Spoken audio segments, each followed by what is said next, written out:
नमस्कार। आज फिर से एक बार प्रसंगवश कार्यक्रम में आप सभी का स्वागत है। बात करेंगे आज की कुछ राजनीतिक घटनाक्रमों की। राहुल गांधी ने फिर से अडानी का जो मुद्दा उठाया उसकी, और विशेष रूप से जेपी नड्डा के राजस्थान में आज फिर से होने की, साथ ही कांग्रेस की जो बहुप्रतीक्षित सूची थी उसको लेकर के पेच फंस जाने की। तो बात करते हैं कांग्रेस की सूची को लेकर के। 3 दिन से लगातार सोशल मीडिया में ये चर्चा थी कि काउंटडाउन शुरू हो गया है। कांग्रेस के प्रत्याशियों की 100 आदमी की सूची होगी, 49 की होगी, 50 की होगी, 80 से 100 की होगी। सभी पुराने विधायकों को रिपीट किया जाएगा। कई तरह की अटकलों के बाद में जब कल ये बात आई कि 18 अक्टूबर को सुबह 9 बजे सीईसी की बैठक होगी, उसके तुरंत बाद कांग्रेस के प्रत्याशियों की सूची जारी कर दी जाएगी। इसी बीच सुबह एक खबर आई थी कि राहुल गांधी 10:30 बजे प्रेस से मुखातिब होंगे। तो इसको लेकर के और उसका पूरा अंदाजा खत्म होके उस बात की प्रगाढ़ संभावना हो गई कि लिस्ट आज जारी होने वाली है। लेकिन सूची को लेकर के सोशल मीडिया में तो इतने धुरंधर बैठे हुए हैं कि उन्होंने किस विधायक का कौन से सीरियल नंबर पर नाम है, कहाँ से टिकट मिला, वो भी उन्होंने उसके अंदर डाल दिया। तो कुल मिलाकर के यह चर्चा होने लगी, 2 बजे लिस्ट आएगी, 4 बजे आएगी, विधायकों को रिपीट होंगे। अजमेर जिले में रघु शर्मा, राकेश पारिक को वापस रिपीट किया जा रहा है, भीम से सुदर सिंह को किया जा रहा है। तो तरह तरह की जो अटकलें थी उसको लेकर के शाम को अचानक फिर एक मोड़ आ गया। मोड़ इसलिए आया कि जब सीईसी की सुबह बैठक हुई थी, उस बैठक में जब राहुल गांधी के सामने राजस्थान के प्रत्याशियों का पैनल रखा गया तो उन्होंने कहा कि चौंक गए एकदम से, और उनका ये नाम तो पहले वाले हैं। तो उनको बताया गया कि ये तो वर्तमान जो विधायक हैं उनके नाम हैं। तो वो एक बार तो उस समय तो चुप हो गए। बाद में जैसा कि मैंने कल भी कहा था कि शायद राहुल गांधी के और अशोक गहलोत के बीच में इन दिनों में कुछ दूरियों जैसी संभावनाएं बनी हुई है। तो उसी को लेकर के फिर सोचा गया कि 100 आदमी अगर राहुल गांधी के अशोक गहलोत के वापस रिपीट होंगे तो अभी जो वर्तमान में अशोक गहलोत की स्थिति वापस हो जाएगी। तो इसको लेकर के और यह बताया गया है, जो कारण बताया गया है, जो मीडिया में भी आ रहा है, जो सूत्र भी बता रहे हैं कि पैनल गया था एक नाम का। तो उन्होंने कहा एक नाम का पैनल नहीं होना चाहिए। राहुल ने आपत्ति जताई, बताते हैं कि एक नाम का पैनल नहीं होना चाहिए। पैनल के अंदर वो नाम होने चाहिए जो शुरुआती तौर पर सीईसी में स्क्रीनिंग कमेटी में थे। तो इसको लेकर के अब शाम को अचानक से ये पुख्ता खबर ही मान के चलना चाहिए कि अब ये सूची 20 अक्टूबर तक, जब प्रियंका गांधी दौसा में आ रही है दौरे पे, जब तक शायद जारी नहीं होगी। इसको लेकर के पूरी संभावनाएं जताई जा रही है। अब दूसरी बात करते हैं कि जेपी नड्डा के राजस्थान में आज फिर से आने की। आज नड्डा वापस कोटा संभाग में आए। कोटा में उन्होंने कोटा संभाग की पदाधिकारियों और कार्यकर्ताओं की एक संयुक्त बैठक ली। वहाँ उन्होंने गुरु मंत्र दिया कि किस तरह से जीत होगी। इस संभागीय स्तरीय बैठक में एक बात देखने को मिली कि इसको अजमेर में और जयपुर में जो मीटिंग, कोटा में जो बैठक हुई है, वो डैमेज कंट्रोल को लेकर के उसको जोड़ के देखा जा रहा है। उसका कारण रहेगा जो कोटा हाड़ौती के जो नेता पिछले दिनों बयान दे रहे थे अगर टिकट नहीं मिला तो हम निर्दलीय लड़ेंगे, वो भी संभागीय स्तरीय बैठक के अंदर थे। इसी तरह से शाम को लगभग 5:45 बजे अभी नड्डा किशनगढ़ पहुंच गए, जहां उनको पहले आर के मार्बल के यहाँ उनका स्वागत किया गया गेस्ट हाउस में।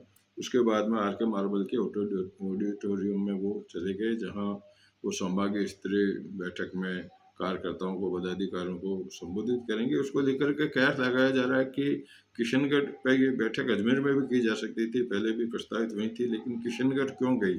तो किशनगढ़ में करने का ये बताया जा रहा है कि विकास चौधरी ने जिस तरह से बगावत की है, उसको भी एक डैमेज कंट्रोल की बात को लेकर के जोड़ा है। कोटा के दौरान ये हुआ कि कोटा में जब एयरपोर्ट के पास में भाजपा के कार्यकर्ताओं ने कोई होर्डिंग लगाए थे स्वागत करने के जेपी नड्डा के, तो वहाँ प्रशासन द्वारा उनको हटा दिया गया। तो छोटी मोटी वहाँ पर बवाल जैसी स्थिति हुई। कार्यकर्ताओं का कहना था कि हमने इसकी परमिशन दे रखी, फिर क्यों हटाए। खैर ये कोई इतना बड़ा मुद्दा नहीं था, लेकिन चर्चा में तो है ही है। इसके साथ ही हम बात करते हैं कि कोटा में आज भाजपा के राष्ट्रीय प्रवक्ता शहनाज पूनावाला भी आए थे। तो उन्होंने एक अलग ही सुर छेड़ दिया वहाँ पर। उन्होंने कहा कि दिल्ली के अंदर जब एशियन गेम्स हुए थे उस समय पे, तो कलमाड़ी पर दुनिया भर के भ्रष्टाचार लगाए गए थे, लेकिन उन्होंने मीडिया से पूछा कि कोटा में कौन है कलमाड़ी। मतलब उसका सीधा तो नहीं बोले, लेकिन उनका इंगित करना था शायद शांति धारीवाल की तरफ, क्योंकि उन्होंने बाद में कह दिया रिवर फ्रंट का घोटाला, 70 करोड़ का घोटाला। तो इसको लेकर के जा रहा है, समझा जा रहा है कि उन्होंने ये शांति धारीवाल पर एक तरह का तंज कसा है। इसी के साथ में हम बात कर लेते हैं कि नरेंद्र मोदी ने अभी 4% महंगाई भत्ता केंद्रीय कर्मचारियों के लिए बढ़ा दिया है। हो सकता है राजस्थान सरकार में भी आज या कल में ये बढ़ा दिया जाएगा, क्योंकि पैक्ट किया हुआ है कर्मचारियों का कि जब जब भी केंद्र में बढ़ेगा तो राजस्थान सरकार को भी बढ़ाना पड़ेगा। हो सकता है आजकल में बढ़ जाएगा। अब बात कर लेते हैं मोटे रूप से आज जो राहुल गांधी ने वहाँ दिल्ली में प्रेस कॉन्फ्रेंस की थी। प्रेस कॉन्फ्रेंस में मुख्य रूप से उन्होंने अडानी को अपने निशाने पर रखा। उनका कहना, जब प्रेस वालों ने उनसे पूछा कि क्या आपकी सरकार बन जाएगी तब भी आप अडानी के खिलाफ जांच करेंगे, तो उनका बिल्कुल निश्चित रूप से करूंगा। उन्होंने एक अंग्रेजी अखबार बताते हुए कहा कि वहाँ किस तरह से अडानी के बारे में कुछ छपा हुआ है। उन्होंने बताया कि जब मैं लोकसभा में चिल्ला रहा था तो मैं कह रहा था 20,000 करोड़ रुपए का घोटाला अडानी जी ने किया, लेकिन अडानी जी ने 20,000 का नहीं किया। मालूम पड़ा कि इंडोनेशिया में जो कोयला खरीदा गया था वो कोयला भारत में आते आते दूना हो गया। उनका कहना था कि 12,000 करोड़ रुपए हिंदुस्तानियों की जेब से निकाल लिया गया। उसका मतलब यह है कि वो घोटाला 20 करोड़ का नहीं, 20,000 करोड़ का नहीं, वो 32,000 करोड़ का घोटाला था। तो ये सब सारी चीज़ें हैं जो मुख्य रूप से मोटी मोटी आज की चर्चा में मैं आपके सामने लेकर के आया हूँ। वीडियो बताएंगे हम कोटा में जेपी नड्डा के आगमन का, और एक वीडियो बताएंगे जिसके अंदर राहुल गांधी दिल्ली के अंदर प्रेस कॉन्फ्रेंस कर रहे हैं। इसी के साथ मैं आज के इस प्रसंग को विराम देता हूँ। कल फिर मिलेंगे किसी नए प्रसंग के साथ में। नमस्कार।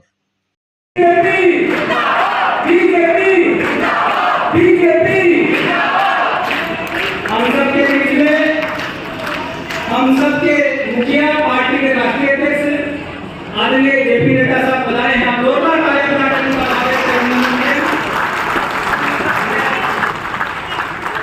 आदरणीय राष्ट्रीय अध्यक्ष जी से, आदरणीय प्रदेश अध्यक्ष जी, आदरणीय प्रदेश प्रभारी जी से निवेदन करूंगा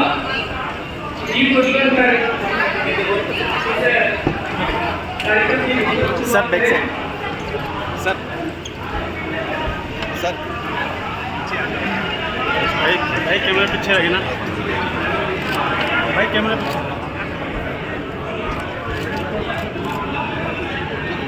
भारत माता की, भारत माता की, भारत माता की।